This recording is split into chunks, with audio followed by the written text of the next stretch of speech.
They were 9 of the most experienced hikers in the Soviet Union. They weren't tourists, they were experts.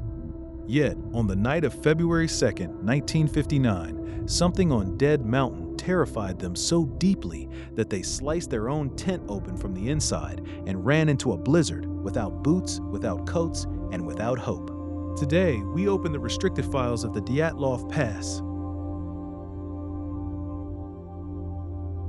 When the search party finally reached the slope of Kholat Syakhl, they found a scene that defied logic. The tent was collapsed, buried in snow, but it hadn't been attacked from the outside.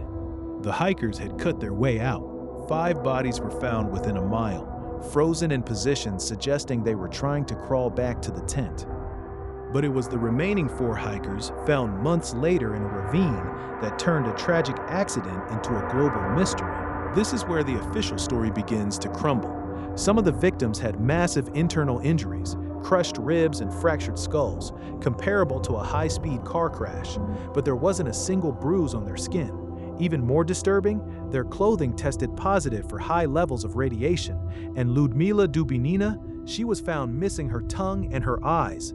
The Soviet government abruptly closed the case, listing the cause of death as an unknown compelling force. The dark archives are filled with theories, but the truth remains locked away. Was it a secret Soviet weapon test? Or did the mountain itself produce infrasound, a frequency that triggers primal, uncontrollable madness?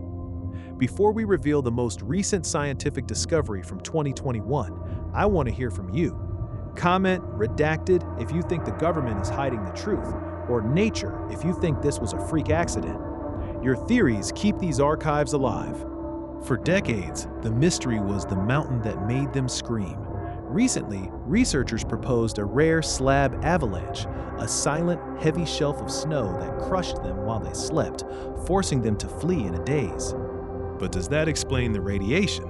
Does it explain the glowing orbs witnessed by other hikers nearby that same night? Some files, it seems, are never meant to be fully understood. The Dyatlov Pass is just one entry in our mountain archives. If you want to see the even more disturbing file on the man from a country that doesn't exist, the video that currently leads our most viewed records, click the screen now. Join the 16 investigators who have already entered the archives by subscribing below. Don't let the file close on you. See you in the next investigation.